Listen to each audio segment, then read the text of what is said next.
Fancy. Ooh, Steve really got moves. Good morning, everyone. My name is Leah Armstrong, and I'm very excited to be your preacher today. I get to kick off the Advent series, which is a huge honor for someone who loves Christmas as much as I do. So I would like to open a word of prayer, if you'll bow with me really fast. Gracious and holy God, we welcome you to this space. God, whether it's our first time in these pews or our 100th, Lord, I pray that you remind us how loved we are.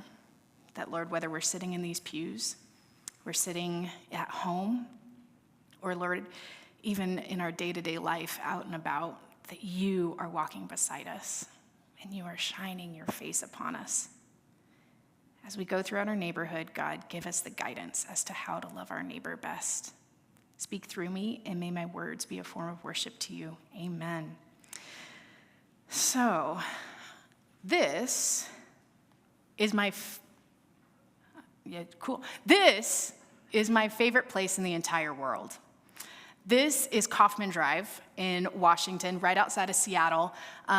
This is where my great-grandparents spent their retirement, and my grandparents did 6 months in Seattle and then 6 months in Covina. So they were my Pacific Northwest grandparents. And my brother and I got the opportunity multiple times to go up and just spend a month up there, and then my parents would fly up and spend a week or two with us, and then we would all fly back down together. But most of the time, it was a road trip. And this is my favorite place in the whole wide world for kind of a few reasons. One of them is this view. This is the 3 windows that are facing, and the best part is you can kind of see where that big pine tree is, and then it's just like the grass ends and bushes begin. That's a sewer line, so no one could build there. Win. But so this is the view we will always have unless the houses actually on the beach decide to build up. But I love this view because that little island up in the left corner is called Protection Island. It's protected. But the whole purpose is that this thoroughfare is where a majority of humpback whales, orcas, dolphins, and seals come through during migration. So when we would go up at the beginning of summer, end of spring, we would see some of the orcas starting to make their way down. But if you go in the fall, you get to see the last little bits of baby dolphins swimming with their mamas. And there's a bunch of baby seals. Very cute. But I love it because we can see it all from our window. And we can walk down. It's very easy to walk there. But this is like, it's a little bit creepy, but it's fine. I always think about, now that I'm an adult, like realistically how dangerous this is. It truly is a one-way in, one-way out area. And there are a lot of homes on this peninsula. But it's so beautiful because you come off the highway and you just are in trees for about 5 to 10 miles before you actually get to what this community is called Diamond Point. We lovingly call it The Point. But because my grandparents were only there 6 months out of the year, we would turn off the water and electricity when we would leave, as one does with a half home. And when they would come back up, the beautiful thing is they didn't have to turn anything on. Right down the street lived my great aunt and my great uncle. And my Uncle Don would always be like, all right, Bootsy, which is my grandma. All right, Bootsy, when are you getting up here? And she's like, we'll be there Thursday because it's a 20 to 24-hour drive from Covina up.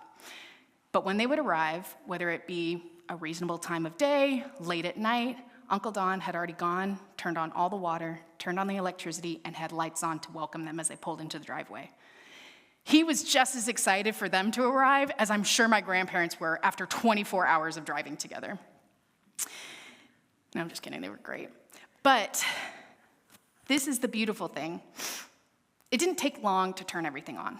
And when I say he was up the road, I literally mean like less than a 2-minute walk. So he would just putter on down, turn everything on. He's a local Point celebrity, so of course he's stopping and waving to all of his fans as he's going. But my favorite thing is that it was never a question if the house was prepared for us when we showed up. And I remember when my Uncle Don moved. He's still alive, he's doing great. He's kicking it at 93, living with my cousin on her vineyard in Paso Robles. He's thriving. But when he moved from Seattle to Paso Robles to live with my cousin, she's a retired Navy nurse, and so she can take amazing care of him, and he gets to take care of animals. He was heartbroken to leave because, A, he's a celebrity, who doesn't love that? But B, one of the things he joked with my dad was like, well, I guess my kid's gonna have to turn it on for you because I won't be here. So he told his son, Donald Jr., hey, when they come up, you have to turn everything on. So when my family and I went up in 2021, I was like, Uncle Don's not here. Nothing's gonna be turned on. And we show up, and sure enough, Don Jr. had come over from a couple towns away and turned everything on for us, and we were ready to go. That's Advent. We are the Uncle Dons. We are not just preparing the church or our community groups, but also ourselves, our souls, for what this season is going to hold for us. We want to welcome you to the Bethlehem neighborhood.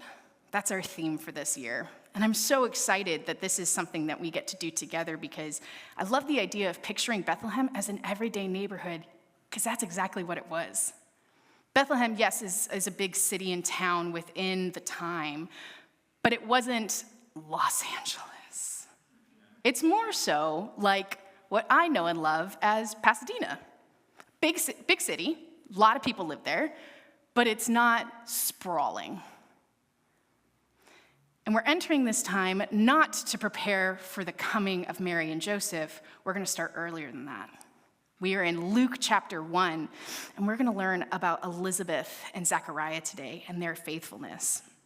And our story opens at the temple within Jerusalem, because again, we're starting in Bethlehem, but we're going over to Jerusalem for a hot second. Zechariah is a part of the priesthood. So two times a year, sometimes it was two-week stints or a 1-week stint twice a year, Zechariah would head over to the temple and serve. And so this is where our story begins, is Zechariah is on one of his work trips, and Elizabeth is at home. And he won the opportunity of a lifetime to serve in the holy place. And that's where our story, the crux of our story is. So in Luke chapter 1, we're going to start in verse 5, and then we'll head over further from there.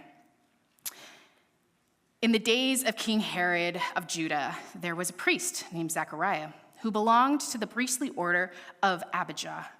His wife was a descendant of Aaron, and her name was Elizabeth. Both of them were righteous before God, living blamelessly according to all the commandments and regulations of the Lord. But they had no children because Elizabeth was barren, and both were getting on in years. Once, when he was serving as priest before God and his section was on duty, he was chosen by lot, according to the custom of the priesthood, to enter the sanctuary of the Lord and offer incense. Now, at the time of the incense offering, the whole assembly of people were praying outside. Then there appeared to him an angel of the Lord standing in the right side of the altar of incense. When Zechariah saw him, he was terrified, and fear overwhelmed him. But the angel said to him, "Do not be afraid, Zechariah, for your prayer has been heard. Your wife, Elizabeth, will bear you a son, and you will name him John. You will have joy and gladness, and many will rejoice at his birth, for he will be great in the sight of the Lord. He must never drink wine or strong drink. Even before his birth, he will be filled with the Holy Spirit. He will turn many of the people of Israel to the Lord their God.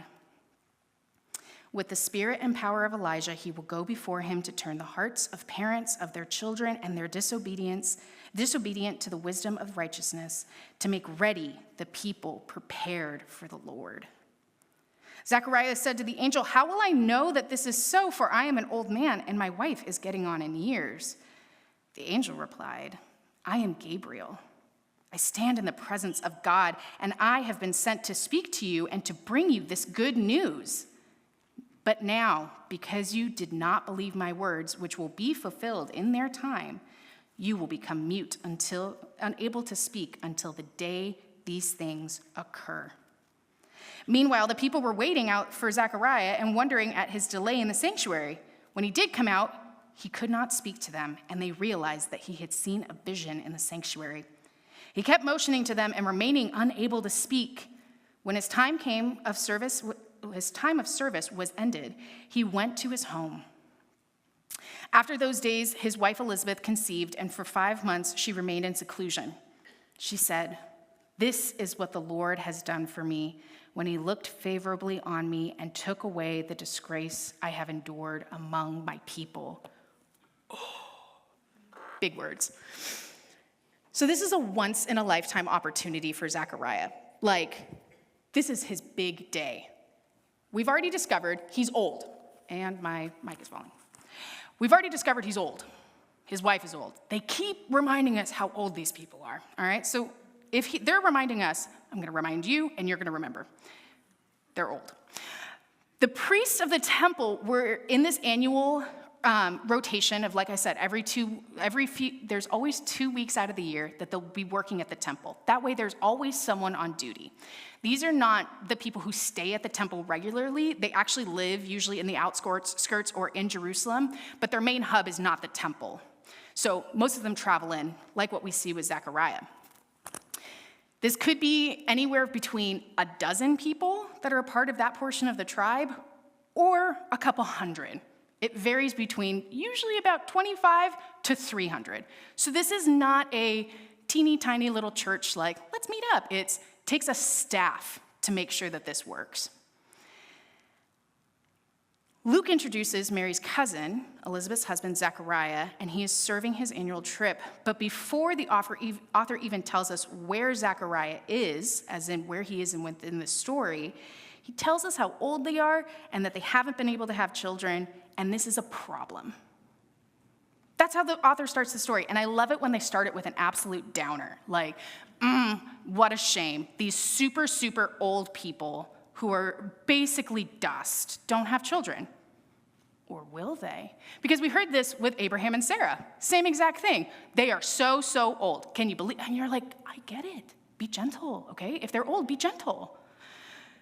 But what we're really talking about is miracles take time, and sometimes old people, I don't know. But we're talking about, when we head over to this picture, we're talking about this temple. So as you can see, it's massive. I love this 3D depiction because when you look at it, most of the time they'll give you aerial views so that you can kind of sparse out where it is. When you actually look at it and you see the walls and you see how tall the temple is compared to the walls, you start realizing this is a sight to behold in Jerusalem. This is not just you throw a pebble, you find a church. This is, oh, I can see it from Bethlehem kind of feelings. But what we're really looking at is you can see the courtyard, so that's where the women are, and then you can move in a little bit, and then that will be where the men are. But what we're specifically talking about is just this section. This is where the majority of our story is taking place. You see the altar, so there are coals there, so that's where they do the animal sacrifices. So the coals start smelling like the meat of the animals that are being sacrificed. So it smells nice. Imagine, okay, remember, they don't take a lot of baths. They take water, like cleansing baths, but keep that nasal idea in mind. So this is probably phenomenal. Great change of pace. So what they do is this smells great, so they would take a couple of the coals, and they have incense constantly burning where you see that little tiny 4 with the circle around it. That's the altar we're talking about. So there's like a blue shield where the 3 is. That is the veil that is in between the holiest of holies, where the Ark of the Covenant is, where God's Spirit truly resides, and then the incense. So we're talking about like Zechariah is kneeling between this very thick curtain. He is just maybe 2 feet away from the presence of God. So he puts the coals down, the incense, makes sure that everything is going. It probably smells phenomenal in there. He's like, okay, and now it's time to pray. So his job is to pray for the sacrifices that are being made outside. It's like a double on, like praying out there, we're praying in here, and everyone joins in at the same time. So you have to imagine, once again, everyone is praying in their respective areas, and Zechariah is all the way up there. So what we have to think about is that this is done regularly, and it's an honor because it's by lot. And not lot the character or like plot of land. We're talking chance. I looked it up because I was like, can I say gambling? It's not gambling. Everyone told me it's not gambling. Okay, it's not gambling. But what they would do is they would either take colored stones or shards of pottery that had like very distinct markings on them, and most likely would put them in a basket or in a bag and shake it, and whatever fell out, that is the chosen person. It's like drawing straws, basically. But that's how they would do it because they believed that God ordained the exit of one of those objects. So God picks that person. So this is why they call it a once-in-a-lifetime opportunity for the priests, because they most likely will never get chosen again. Because think, if Zechariah was serving on a 300-person week, there's a very slim chance he's going to get to be incense man. You know what I mean? So this was such an exciting opportunity. And for the sake of argument, because we have no idea, but let's also amp up the excitement. He's very old, okay? He's been doing this for a while. What if he's never been chosen before? And this is his first time in this role. Wow. That's one of those like, dear Elizabeth, guess what? I'm incense man for the day. Like, how exciting. But he can't do that because he can't talk. So Zechariah has been chosen to do the incense, and we have no way of knowing what exactly time-wise this took, like how many days into his trip was it? Was it the last day, the first day? We have no idea, because at the end of the day, what matters is he was picked by God for this exact moment. And what we'll learn later on is he was picked for a purpose of preparation. He is step one in the coming of Jesus. Suddenly, as he's preparing everything and praying, the angel of the Lord appears to the right of the altar. So he appears to the right, which if you look, the altar is right on the edge. So the angel must have been really daunting because he is standing on we're assuming the right, meaning like the right of the altar where Zechariah is standing. So he's standing right in front of that veil, most likely where Zechariah is praying. The angel of the Lord appears to him. If you want to have some fun this afternoon, look up a biblically accurate angel, and you too will be terrified like Zechariah. So suddenly this angel of the Lord appears to him. Spoiler alert, his name is Gabriel. I'll tell you all about that in a moment. But Gabriel's next statement is the answer to a question I have asked myself so many times in my life. He says, do not be afraid. I've been afraid. But this is so beautiful. Your prayers have been heard. Have you ever prayed and been really hope that didn't get lost in junk mail, hope the USPS didn't lose it, it's the holidays, things get crazy, you know? I always wonder, especially if it's not within the time frame that I had asked God to respond in, I'm kind of I don't think God heard me. I don't think I'm being left on red. I just don't think God heard me at all. So I wonder if that's how Zechariah and Elizabeth kind of felt. They'd been praying for a baby, nothing came, and they were like, well, prayer goes unanswered. Maybe it was never even heard in the first place. But we're reminded they did not get a return to sender response. It just wasn't in the time frame that they expected or maybe wanted. Today is the beginning of 4 weeks of Advent, and today is the candle of hope. And hope can be a bit of a conundrum. This is typically the symbol for us that we put ourselves in the shoes of those who waited millennia for the Messiah. But it can also be a reminder that some of us, that we are waiting to close out the calendar year of 2025. Maybe we want to set that up because whether this year has been full of joy, sorrow, or a mix of all the emotions at once, the hope that comes from the birth of this baby was also for us here in 2025. Not just for Zechariah, not just for Elizabeth or the people praying at the temple. This is also for us today. I love words. I'm kind of a big fan of etymology. I always forget what that word is. I had to Google it this morning to make sure I had it right. But I love etymology because my job is to read the Bible, and it's not actually in English. So and considering I barely know part of the first one, I don't know the second one at all, I have to look things up. And it'll always give you English translations, and my favorite thing to do is like, okay, give me a thesaurus about this. Because the authors are poetic. Whether they're writing in Hebrew, Aramaic, or Greek, it's all about poetry. So what am I missing for the New Testament 2,000 years out? What is something that, like a little in, that I would like to know about? And so, in these ancient writings, I wanted to look up the word hope, because I feel like we say it pretty often. It's not just a Christmas thing, you know? I feel like the words hope, joy, peace, and love are 4 very common words in our everyday vernacular. Like, it's not something where you're like, wow, I haven't heard vernacular in a long time.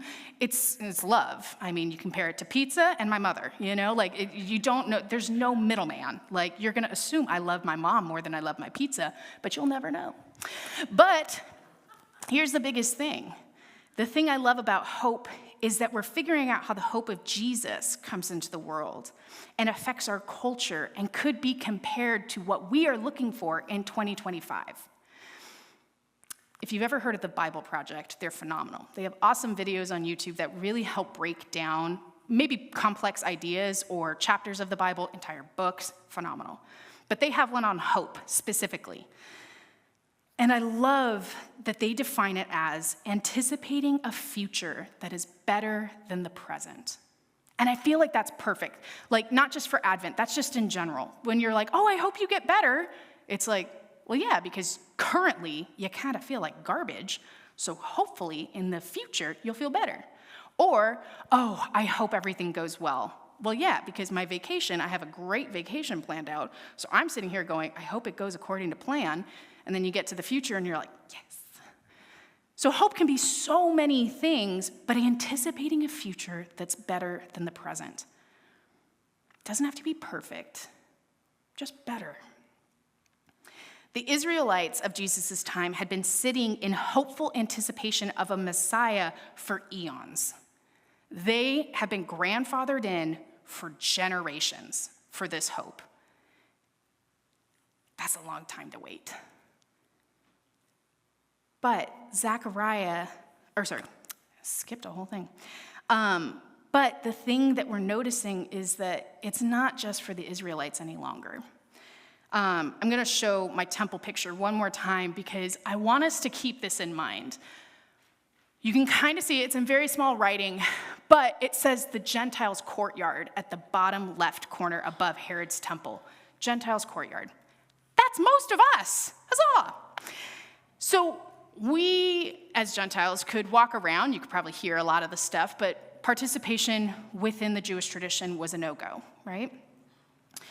So when we look back at what Gabriel is saying, is that Gabriel, I'm losing my spot again. Okay, as we get back to what Gabriel is saying, he's not just saying, hey, I have good news for the Israelites. He says, this is good news for a people. So again, paying attention to that one little change of phrase, this news, which will be baby John in a second here, not Jesus. John is the beginning of hope for all people, not just the Israelites. So as we keep moving on, it's not just for Israel, it's for all people. That includes us. Now, the next spoken sentence by Zechariah is, but how? I want to say that I could have coined that as a child. It's either but why, but how. I know every 3-year-old says they can do that, but I call first. So Zechariah asks what I 100% would ask to an angel of God, saying that my prayers have been answered and everything's going to be grand. I'm like, huh? Me? Why? How? And Zechariah is so honest and real in this moment. How could that child described be our future child when we're so old? Even in the face of an embodiment of God's messenger, Zechariah still had I don't know. Do you see how old I am? Even he's down on himself. Well, it wasn't Zechariah's question that caused the coming consequence. It was the unbelief that came from it. Have you ever said the word, "Oh my gosh, I can't believe that"? You could 100% believe that. But you say it anyway, because that's what you do. We say words kind of like, "I love pizza" and "I love my mom" in the same sentence. "I can't believe that" is used the same way. 90% of the time we can absolutely believe it. But that's what Zechariah is saying, is now he can't believe his prayers from probably decades ago. Because I'm just gonna assume, I'm very good at that. I'm gonna assume they kind of stopped praying for a baby a while back. Hasn't been on their current prayer list. And now he's being told they're gonna have one. I would ask, but how? 100%. But now, because of his unbelief in God's abilities, he can't tell anyone. I like to think that he was scrawling it in the dirt and people couldn't read his handwriting and like, "Zechariah, what are you doing?" But at the end of the day, he had to hope in silence. Even if he wanted to, he couldn't share his hope. Because even the fact of the matter is, he's been told something, but he won't know if it's going to come true for months. It's a silent hope. I love Christmas so much. And I think December is a beautiful time because, especially in Los Angeles, we see it a lot. There are so many cultural holidays that happen in December that I think it kind of shifts all of us. We all kind of get like excited, because we're all going to celebrate New Year's, regardless of what your faith background is. But also there are other faith traditions that have their holidays fall in the same month. So everyone is just a little bit nicer and a little bit smilier. And so it makes me really happy because it's like, it's one time a year where we're all kind of like, yeah, this is fun. To me, the hardest part about the holiday season, like October to December, like as you're prepping, is that many people, myself included, feel like they aren't being merry and bright enough. They feel like they're being a downer, that they're like, well, I just don't feel what everyone else is feeling. So they automatically turn inwards and say, oh, well, it's a me thing. I need to figure it out. I'm the problem. I love when life is good during the holidays. It's kind of nice when it coincides, makes life merrier, brighter. But unfortunately, there are many, and there have been a number of Christmases in my life where I felt like my heart couldn't get in the mood. It wasn't just like I couldn't smile. I can smile. Anyone can smile. Like, it's a muscle exercise. You can do it, We're socially trained to smile when people look uncomfortable, to try and ease them. As Americans, we are taught that. But when you're inside, you're so tired, and you're so tired of smiling because you're like, it feels disingenuous, I feel uncomfortable trying to communicate, like, see, I'm happy, when the inside of you feels like it's melting. And again, we feel like this is a me problem. I have to figure this out on my own. Once Zechariah finished his service time at the temple, he returns to Elizabeth.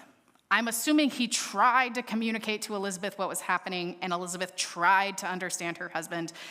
But soon enough, they found out Elizabeth was in fact pregnant, even though, say it with me, she was so old. Even at 5 months pregnant, so she goes into seclusion. You have to assume this is a high-risk pregnancy, am I right? So after 5 months of seclusion, we learn that Elizabeth feels, kind of safe. Like, okay, this is like an actual pregnancy. Like a baby is coming. And this is the last sentence of our reading this is the only sentence we hear from Elizabeth at the beginning. But the last sentence of the scripture reading we read today, it breaks my heart. She says, "The Lord took away the disgrace I have endured among my people." Here's the heartbreaking thing. She lives in a small town. Again, big enough to where she may not know everybody's name, but small enough to where she knows a good amount of people's names. And the fact that when she finally feels confident about her pregnancy, this is how she expresses herself, verbally. What was she saying to herself inside? Was she blaming herself? How many times did she and Zechariah talk about how their lack of children affected their status among their neighbors? This is where they live. This is where they worship and serve. And she endured disgrace among the people. It's a lot to take in. And although Elizabeth wasn't celebrating Christmas or any holidays at this time, I have felt her words during the Christmas season. Again, that I am being the downer. I am the problem that needs to be fixed. What a mixture of emotions: joy for God's faithfulness, hope for this life of her son that's growing inside of her, and grief for the years preceding this very moment. Elizabeth and Zechariah were not picked by chance. God isn't up there casting lots to see who gets to have the prize of a baby. But because of their faithfulness in God's grand picture, God was like, we need a welcome wagon for Jesus. Zechariah and Elizabeth, your son is that welcome wagon. In Hebrews 11:1, we read, now faith is the assurance of things hoped for, the conviction of things not seen. So this is post-birth of Jesus, death of Jesus, ascension, resurrection and ascension of Jesus. The author of Hebrews has a much wider worldview than our author or our experiential people of Elizabeth and Zechariah. They are experiencing hope for what they have not seen yet, and they're still hoping for it. But seeing the birth of John, I wonder if this is something, obviously not these words, but this is something that crossed their mind. That our faith is the assurance of what we hope for, the hope that God hears our prayers. Because I can almost promise you that God answered prayers outside of having a baby. They have testimonies for that, where they're like, no. The reception is great. He can still hear us. But not on this one thing. And now they have that hope in their arms. The promise that their baby is going to prepare the way for the Messiah. Got compared to Elijah, y'all, that's a big deal. John the Baptist is coming to prepare the neighborhood for where Jesus will come, where Jesus will preach the gospel and the good news. But John is going to be there to make it a little bit smoother. Whether we're skipping into the Christmas season or we're trepidatiously tiptoeing or just on autopilot, I want to remind us that holding on to hope is a faithful form of worship. Whether this is holding on to hope like, yay, hope, or we're walking in saying like, I'm going to get through today, and I hope that works out. That is a faithful form of the Christmas season's worship. As we prepare our neighborhood of Palms, Los Angeles for the Christmas season, I want to remind us to be gentle. Gentle with people's joy, because you have no idea maybe where that joy comes from, but also with the sorrow. Because unfortunately, Elizabeth is a perfect example, and so is Zechariah, literally, that sometimes we can't express what's happening inside, and that's not always great. So if you have someone that's on your mind, be praying for them. Again, whether it's joy or possibly something unspoken, the Lord knows. The Lord can comfort in the ways that we may not be able to. We may not be John the Baptist and eating locusts and honey, thank the Lord, but I can say with confidence that we can prepare the way for people's hearts to experience Jesus this Christmas season. Because at the end of the day, I love Christmas music. I'm so excited for that giant tree to be up next week. Little sad that I wasn't preaching next week. But to sit here and watch this candle burn throughout service, and it's just one right now. Just one of 5 candles lit. If we were to turn out the lights, little to no help, right? But when Christmas comes, all 5 will be lit, and it will be pretty hard to dim the light. This one candle is preparing the way for the rest of Advent. And that's what our job is. Tomorrow's December 1st, and we have 24 days to love our community, strangers or friends, family or foes. I really wanted to just go with alliteration. Love your neighbor, obviously, but foe is a hard word. But this season, I want us to have the challenge of how can I be a hope-filled neighbor this Advent season in my own neighborhood? Side tangent, just a reminder, a neighbor is not your literal neighbor. They can be, for sure. But also the people at the grocery store, people at work, people that you pass as you're getting out of your car in a parking lot somewhere that you'll never, ever see again. And you'll probably forget their faces by the time you go to sleep. Those are also your neighbors.